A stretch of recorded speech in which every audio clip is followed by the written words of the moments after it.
Tonight, the AKP holds a press conference, but in an unprecedented move, invites the opposition media. Medyascope Editor-in-chief Ruşen Çakır is on the scene and will ask Yusuf Kanlı about this puzzling turn of events.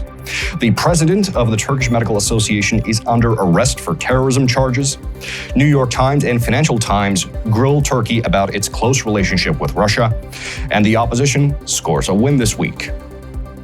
I am Murat, Tursan, and this is This Week in Turkey.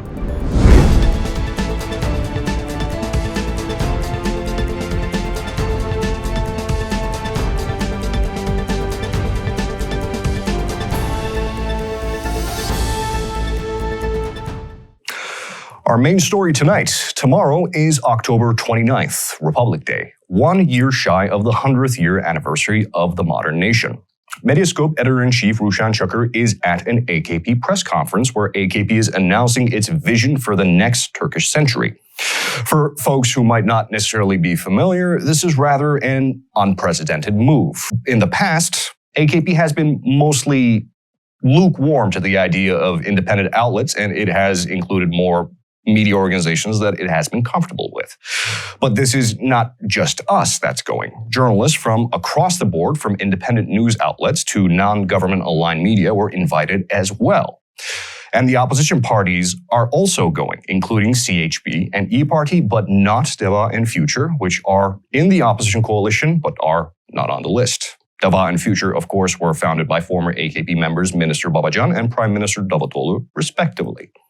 But getting back to the independent journalist part, this is rather puzzling. Suffice to say, we were not expecting an invite, let alone the whole political opposition and independent media part. So, what's going on here? This is something that AKP hasn't done in quite a while. So, really, the question is why? Why invite us? Why invite the opposition? Is this document or vision for the future simply so important that it deserves all the attention it can get? Or is this a political move of some sort, or perhaps something entirely different?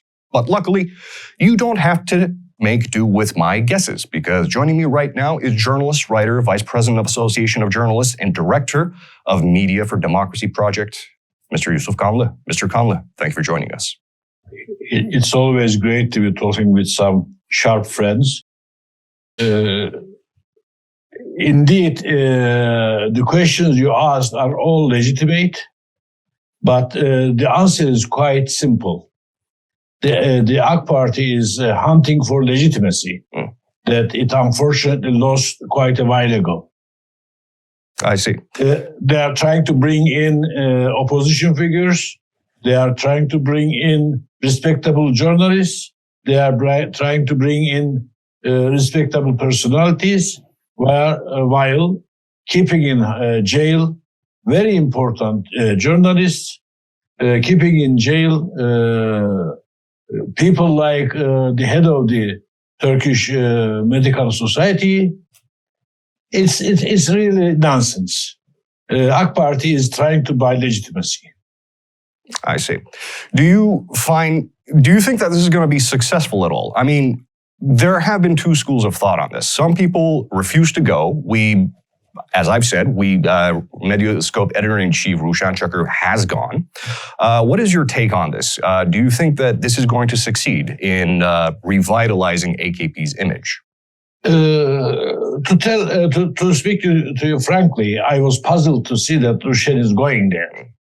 Why? Because Ruşen has been one of the journalists who was very much and cynically attacked, mercilessly attacked by the ruling party and its people in the social media for various reasons, but mainly because of his outspoken devotion to doing journalism.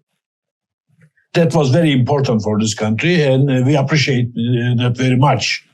Because the event that Ruşen went and many other friends went is not a press conference. It is a show, and Ruşen and all other friends will be just window dressing there to provide legitimacy to AK Party in its efforts to create an alternative to the public concept. That's why, as you must have noticed, in the name of the event, it's Turkey's new century. It's not Turkish Republic's new century. They omitted the Republic. Oh, interesting. That is a very interesting observation. Now, as you said, they're trying to buy legitimacy. And, our editor-in-chief has his own reasons for going. I personally, this is my personal opinion, I would have gone because, yes, as you said, that nobody's going to get to talk to the president. That's for sure. I mean, he is going to be behind a media wall, but perhaps we might be able to talk to lower rank and file AKP members there. And really, my question is, as AKP attempts to buy legitimacy, and it may succeed or it may not succeed, do you think that this is a one and done, or do you think there are going to be more opportunities for journalists to come to AKP events in the future? How do you think this will go? I don't think AK Party will change its accreditation process. AK Party will continue to be as choosy as possible, or will continue to extinguish as much as possible all the voices that remain critical of the AK Party and its leader. I don't see any reason why. I mean, just think what happened just last month. The AK Party, with its majority together with the MHP, legislated a censorship law. They created a third leg to their already existing Rütük and the electronic communications authorities. They converted the public advertisement agency into a new role and effectively took under control the internet media as well and the written media as well. This is authoritarianism, and AK Party has seen no limit in that. They will continue on. Just look at what happened over the past 9 months at the Rütük. How many times the opposition channels were fined, and how many times pro-government channels were fined. You will see an outstanding performance on the part of Rütük in promoting the sword of its master. It has turned into a censorship machine. And despite this, we'll say, yes, there is hope that AK Party will start now to act like a Democrat. No, it doesn't exist in its genes. But like they did in 2002, like they did with the FETÖ group, they can go into bed with the liberals or with the FETÖ group or with anyone else in order to buy legitimacy. And they will do that again. I see. So this time around, I'm certain that there will be more cautious voices in the media. Mr. Kanlı. There will be some people like me who will continue to voice unpleasant things, but I'm sure many people will tone down because they see the coming authoritarianism or concentrating authoritarianism. I see. Well, I don't think we'll be changing our colors very, very quickly. I don't think very so soon. All right, Mr. Kanlı, pleasure to have you on. Love that fiery speech, and thank you for being able to join us tonight. It was fun talking to you as well. Have you on again.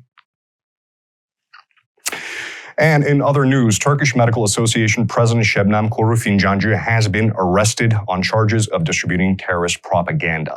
Dr. Fincancı is a well-known name in Turkey. She is a Medyascope regular. We've even had her on this show last year during the COVID crisis to get her opinion on reopening schools. But Dr. Fincancı is more commonly known for being a vocal critic of the government. Everything from the government's handling of coronavirus to treatment of physicians and, of course, much, much more. Her arrest is reportedly due to her statements on a TV interview where she alleged that she had seen videos that indicated evidence for chemical weapons used by the Turkish government and urged an independent investigation into the matter. The defense minister denies the allegations.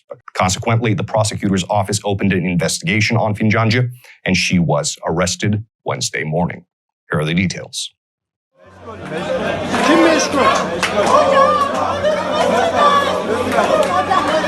Dr. Şebnem Fincancı was placed under arrest for the charges of distributing propaganda for a terror organization.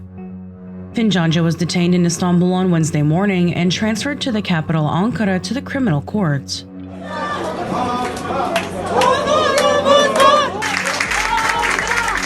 Fincancı is the president of the Turkish Medical Association and a well-known political figure. Fincancı has long been a vocal critic of the government, particularly during the COVID crisis. First of all, we know that Ministry of Health and the government is not transparent. From the beginning of this pandemic, they have unfortunately refused to be transparent and to share all the data. Fincancı is now under arrest for claiming that the Turkish military used chemical weapons in the fight against PKK forces in northern Iraq. Fincancı had claimed that she analyzed videos showing evidence of chemical weapons use and stated that the claims had to be investigated by independent committees. As a result, the Chief Public Prosecutor's Office opened an investigation on Fincancı. Defense Minister Hulusi Akar denied the allegations, calling them baseless. Ruling coalition partner MHP's chair Devlet Bahçeli has been a vocal critic of both Fincancı and the Turkish Medical Association, advocating for the abolition of the organization and Fincancı to be stripped of her Turkish citizenship. President Erdogan also struck back a few days after Fincancı's claims and announced that an investigation was being launched against both Fincancı and the Turkish Medical Association. And the Turkish government is under fire from two very well-known publications, New York Times and Financial Times, but not for nothing. If you have been following international news on Russian sanctions, you've probably heard by now that Turkey very famously has both been trying to facilitate a peace deal between Russia and Ukraine, professes that Crimea is a part of Ukraine, but also has not sanctioned Russia like the rest of the West. Turkey and Russia still continue their economic relationship to a degree and have hosted or are hosting multiple Russian oligarch yachts. Turkey in the last few months was briefly a party to the Mir payment system, so that Russian tourists could use their credit cards while in Turkey vacationing. But that only lasted a little while as the US Treasury issued a staunch warning to Turkey about sanctions busting. Now, Financial Times is reporting on $28 billion that has mysteriously found its way into the Turkish Central Bank's coffers. Ministry of Treasury and Finance, Nebati, says the origins of the funds are not exactly known, but has theories and assures that it has been accumulated legally. Let's go to the details. The Turkish government came under fire by two papers this week, both by the New York Times and Financial Times. The New York Times, in a piece titled "Russian Super Yachts Find Safe Haven in Turkey, Raising Concerns in Washington," writes on President Erdogan's refusal to sanction Russia due to Turkey's energy needs and dependence on Russian gas. The piece reports that, on August 19th, the United States Deputy Secretary of Treasury Wally Adeyemo called the Turkish Deputy Minister of Treasury and Finance and cautioned the minister to not stir the Russian oligarchs to circumvent the sanctions. Adeyemo later sent a letter to the Turkish Industry and Business Association and urged them to cease all business with Russian entities. However, the piece goes on to say that despite all calls and warnings, Turkey's marinas continue to host the floating palaces of the Russian oligarchs. The Russian airport owner Dmitry Kamenchik's yacht The Flying Fox was filmed in Göcek, Turkey only a few months ago. Earlier this year, several oligarchs' yachts were also reported to anchor in various marinas in Turkey. Also this week, Financial Times spoke to the Minister of Treasury and Finance, Nebati. Nebati pushed back against Western worries over the ties between Ankara and Moscow, defining Ankara's economic ties with Russia as good neighborly relations. However, Nebati was also asked about a $28 billion discrepancy in the funds of the Turkish Central Bank, which shows an influx of cash into its coffers from seemingly unknown origins. Nebati claimed that the revenue was generated from an unusually high arrival of Russian tourists this year. Nebati said he believed that the unaccounted-for tourism revenues were a key component. And the politician with the most fun name to say, Ahmet Eşref Fakıbaba, is no longer with the AKP. We covered that last week, but he lost no time in finding himself a new home. He is now with the opposition coalition partner, İYİ Parti, Turkey's secularist center-right nationalist party, which is very much a departure from Fakıbaba's former home. When Fakıbaba left the party last week, he said that he would resign his post at the parliament. This was an interesting story, but more consequential than it would seem. See now, with Fakıbaba's departure, the Rütük once again has an İYİ Parti majority. Rütük is Turkey's broadcast censorship board, so it decides which TV channels get fined, censored, and issues decrees as to what is allowed and what is not allowed. So, seeing that AKP has used this body to shape public discourse in the past, now this delicate majority rests with the opposition. Here are the details.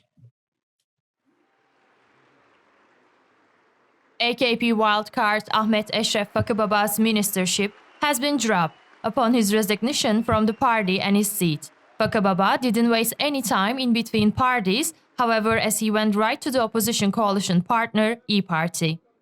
Upon receiving his party colors, Fakıbaba said, "I am very happy, very happy. I have been in politics for 20 years, but I feel like I'm just starting now. I'm very excited." Fakıbaba's resignation from the party isn't just party politics. It also transfers Radio and Television Supreme Council's majority vote from AKP to İYİ Parti. Radio and Television Supreme Council is Turkey's radio and television regulator and broadcast censor board. AKP had held majority board on the nation's regulator, but now, with Fakıbaba's resignation, İYİ Parti has reigned over the council once again. AKP has had a bevy of prominent resignations in the past 2 decades. Famously, former Prime Minister Ahmet Davutoğlu and former Minister of Foreign Affairs Ali Babacan both left the party unceremoniously to set up their own parties, currently in the opposition coalition. Fakıbaba has long been a wildcard in the AKP ranks. Back in 2009, AKP expected to win the province so handily that some AKP members were caught saying, "If we run a suit jacket, we would win."